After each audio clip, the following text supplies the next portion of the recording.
certain life processes like growth, excretion, respiration and circulation, etc.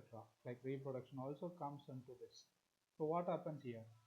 So all the process like respiration, digestion, which occur together to keep the living organism alive and perform the body maintenance. So what is required here? Why do we need to do the life process? Is that if the living organism is not able to do these life processes, in case they are not able to maintain their body, that is they cannot able to perform their body functions. So it is very much important in order for an organism to survive in the world. So what are the examples? Like here you can see growth is one such life process, digestion is another process, respiration, circulation and then excretion. So we are going to study today about the important topic called nutrition. Very much first life process we are going to see. So what is nutrition? The whole process by which an organism obtains its food. For example, if you are going to eat your breakfast in the morning, you are eating either idli or chapati or whatever it is as a breakfast. So the process by which you are eating the food is called as the nutrition. So you may take a liquid type of nutrition or a solid type of nutrition. That depends upon your health and as well as your body temperature. Now, in case when you segregate about living things in the nature, we have two types of things. One is plants, another one is animals, right? So how does this nutrition play an important role in plants and how does it play an important role in animals? So here you can see plants are also called as autotrophs, right? This is one you have studied in your lower classes. The plants are nothing but they are green in color, so they will also call them as autotrophs. So they can prepare their own food, right? Likewise, animals are also called as heterotrophs, where they cannot prepare their own food because of the absence of the chlorophyll pigment in them. So they depend either on the plants or animals for their food. So we human beings comes under the category of heterotrophs, right? So whatever the plants follow, the type of nutrition, they are called as autotrophic nutrition. So if the plants follow this mode of nutrition, we call this autotrophic mode of nutrition. For example, so it is a kind of nutrition in which organic materials like carbon dioxide and water are converted into organic food, that is glucose, by a very simple process called the photosynthesis. In the case of heterotrophic nutrition, which is directly followed by the animals, so here you can see the animals will follow this type of heterotrophic nutrition where they do not have any chlorophyll to prepare their own food. So they depend upon the other organisms for food, either directly or indirectly. So most of the animals and certain fungi will be doing this role, right? This is the autotrophic nutrition. The organisms which carry out autotrophic nutrition are called autotrophs. All of you know that, right? So green plants are able to synthesize their own food with the help of chlorophyll pigment. So this chlorophyll pigment is present in the chloroplast organelle inside the leaf. So all these things you would have studied in your lower classes. So what is actually happening under autotrophic nutrition? So here you can see the autotrophs, that is the green plants, use simple organic material. What are those simple organic material? That is carbon dioxide and water. Convert it into complex organic substances. That is nothing but carbohydrates. Otherwise, we will call them as a glucose. So this process of converting simple organic substances, inorganic substances into complex organic substances are called as photosynthesis.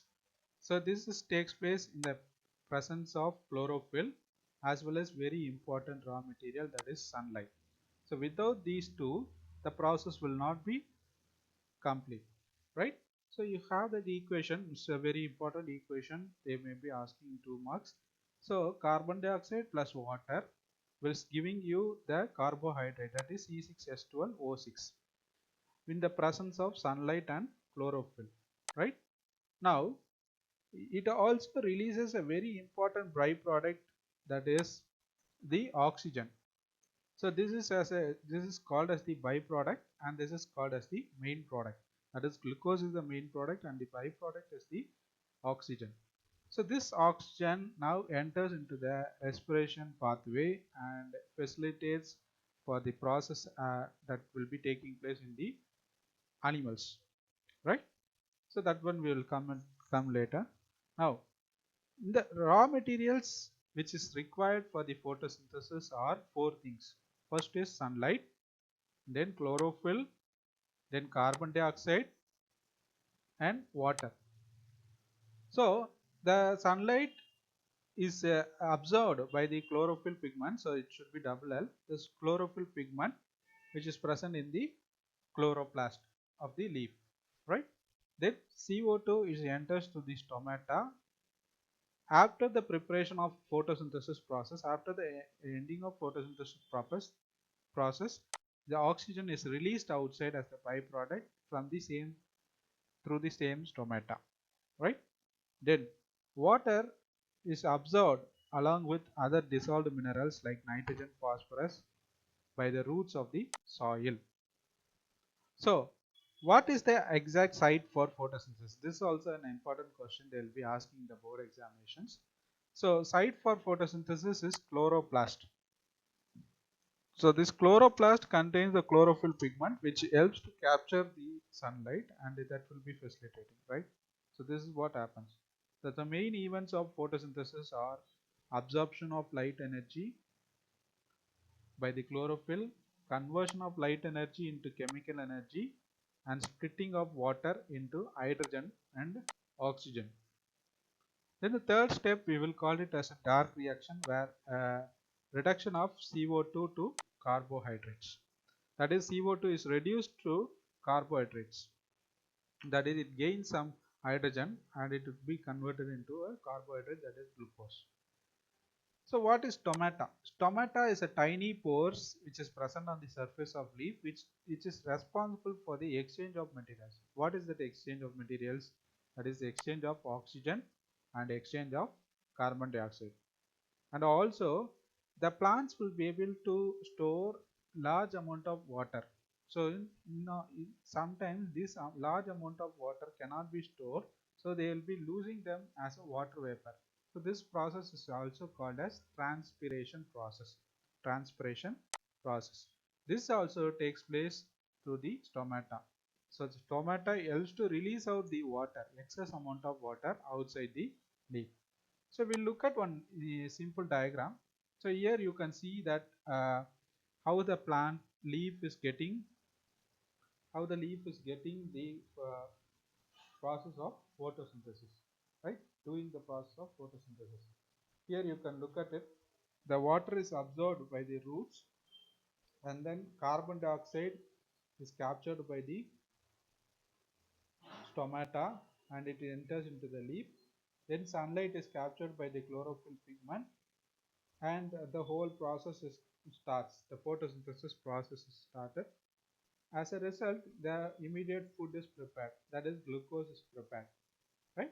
As well as we have one of the important byproduct, that is oxygen is also prepared, which is released outside through the same stomata at the end of photosynthesis process.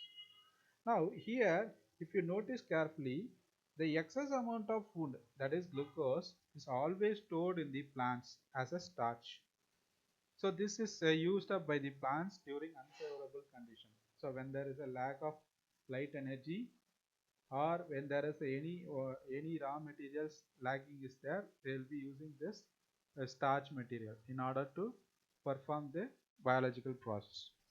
So I hope so you all understood about this autotrophic nutrition, students. So we'll meet in the next class. Thank you.